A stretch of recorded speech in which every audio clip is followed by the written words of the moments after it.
Hi, this is Laura. Today I want to talk to you about the woke indoctrination going on in today's public school system. This video is the second of a two-part series on the indoctrination going on in our public school system. Certainly one of the more outward woke idea in our public schools is the use of personal pronouns. The use of personal pronouns is another contentious issue that has come to the forefront in the public school system in recent years. Proponents argue that individuals should be free to choose their own pronouns and that using the correct pronouns is a matter of respect and inclusivity. Critics argue that the use of personal pronouns has become politicized and that schools should not be promoting certain values and behaviors. It is especially concerning when the parents are not aware of the personal pronouns being used by their child at school. One example of the use of personal pronouns in schools is the encouragement of students to share their preferred pronouns with their classmates and teachers. Some schools have introduced activities and discussions aimed at promoting awareness and understanding of pronoun usage, in order to create a more inclusive and respectful learning environment. While proponents argue that this approach is necessary for promoting respect and understanding, critics argue that it promotes a certain ideological agenda and infringes on the rights of parents and students. Another example of the use of personal pronouns in schools is the introduction of gender affirmation policies. Some schools have adopted policies that require teachers and students to use individuals' preferred pronouns, in order to promote inclusivity and respect for individuals who do not identify as strictly male or female. While proponents argue that these policies are necessary for creating a more inclusive learning environment, critics argue that they promote a certain ideological agenda and infringe on the rights of parents and students. Furthermore, the push for pronoun education in schools has also been a subject of debate.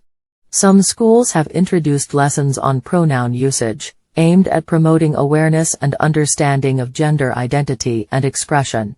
While proponents argue that these lessons are necessary for promoting respect and understanding, critics argue that they promote a certain ideological agenda and infringe on the rights of parents to decide what their children should be taught.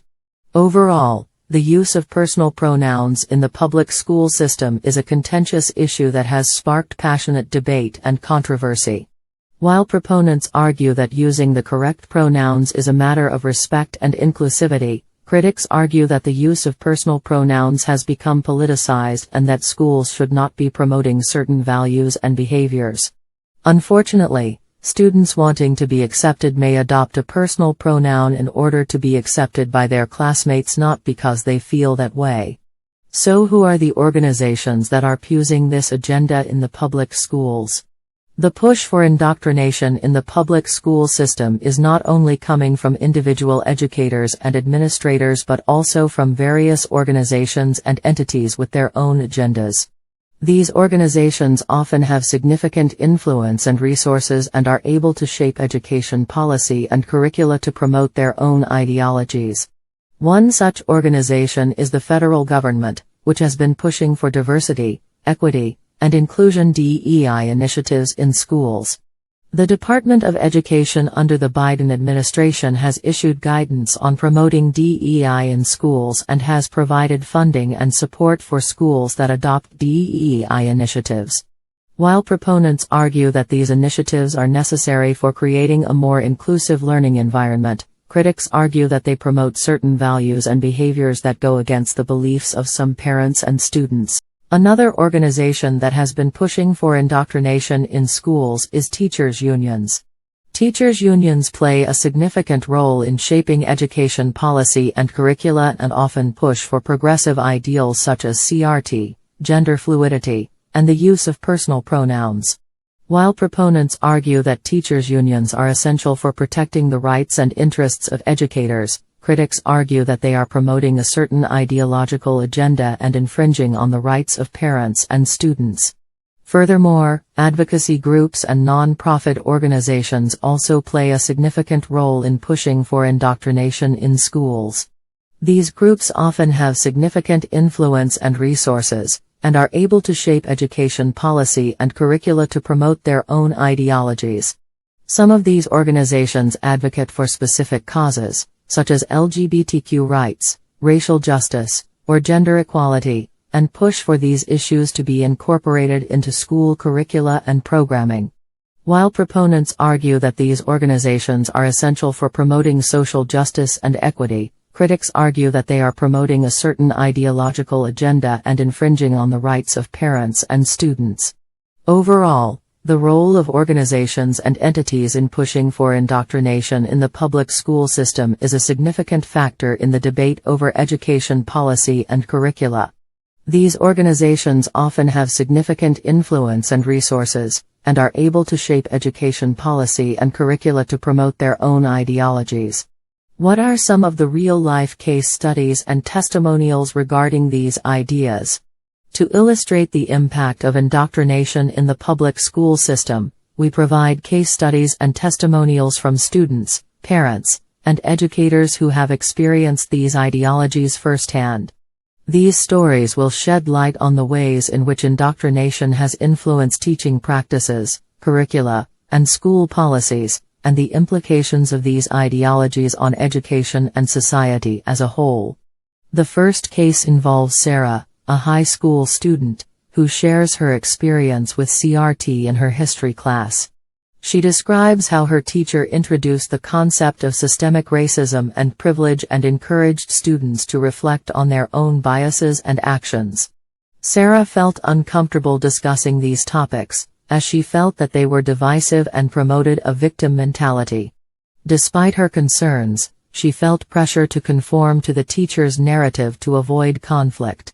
The second case study involves the testimony of John, a parent of 2 elementary school students, who describes his frustration with the inclusion of sex education in his children's curriculum. He explains that he believes sex education should be left to parents, and that schools should not be promoting certain values and behaviors. John has been vocal in his opposition to the sex education program at his children's school, but feels that his concerns have been dismissed by school administrators as not relevant. The third case study involves Emily, a middle school teacher, who discusses her experience with promoting gender fluidity in her classroom. She explains that she encourages students to use gender-neutral pronouns and language, as required by her school administrators to create a more inclusive learning environment. Emily doesn't support the idea herself but has felt alone in addressing her disapproval of this concept with the school's administrators. The fourth case study involves Maria, a student who identifies as non-binary and shares her experience with using personal pronouns in school. She explains that she feels supported by her teachers and classmates, who use her preferred pronouns and respect her gender identity.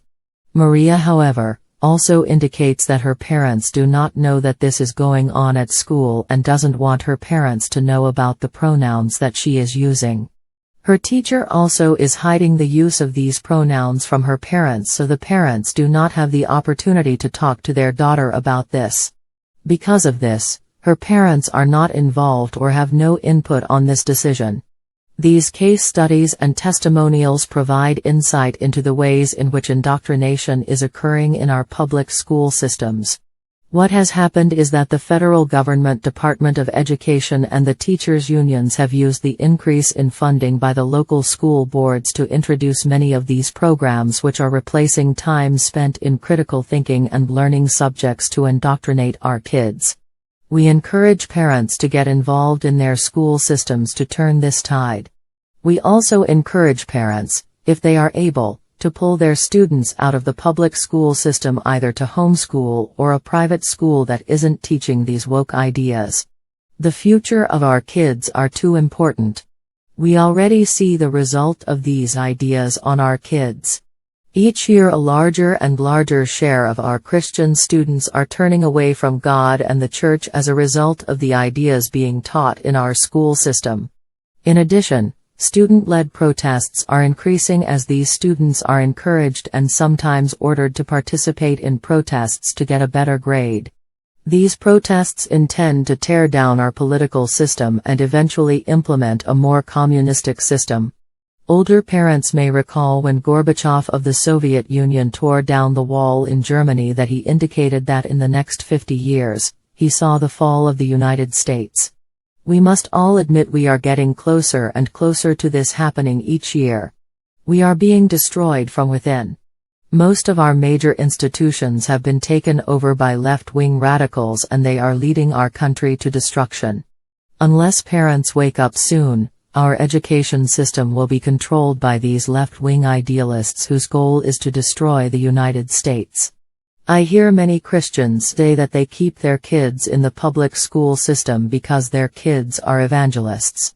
Having 6 kids myself and 20 grandkids, almost all Bible-believing children, I do not believe all of them are capable of standing up to today's indoctrination in our schools. 20 years ago, we did send all of our kids to Christian schools up until the 9th grade. We saw some of the early education changes in the public school system and didn't want our kids exposed to these left-wing ideas. By the 9th grade, we believed they all had enough knowledge to survive in the public school system. Today, I would not make the same decision as the public school system is so much more intolerant of different ideas. The teachers and schools are so much more radical than they were then. Don't make your students be evangelists. If anyone should be, it should be the parents. Parents can be involved on school boards and curriculum review committees and certainly can vote for school boards and other positions that influence the public school system. I hope this video woke you up on why you should seriously consider getting your kids out of the public school system at any cost. This gives them a better chance of keeping their faith as they grow to become an adult.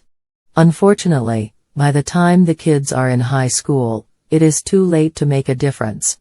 By then, kids had already made some key life decisions and started forming their belief systems. They have been indoctrinated 9 months out of the year, 7 to 8 hours a day in the public school system and the humanist religion, and have most likely given up any Christian teaching they had received previously. This fact is documented by George Barna in the recent set of statistics that he published on Christian young adults. Protect your kids by taking any steps you can be sure that they retain any belief they have in God and Jesus. To watch the second part of this video series, go to the NehemiahReset.org website or our Rumble.com channel. If you missed the first video in this series, you can watch it on our website and also watch more videos like this one on many cultural issues as well as biblical issues by going to our website or our Rumble.com channel. You can help offset our video production cost by also providing a donation. Thanks so much for watching and have a great day. Thank you for watching this video from Nehemiah Reset. We hope you found it informative and helpful. Our mission is to assist Christians in developing a biblical worldview as it pertains to relevant cultural issues. We seek to inform Christ's followers, equip them, and mobilize them into action to vote for their biblical values and to actively engage the culture.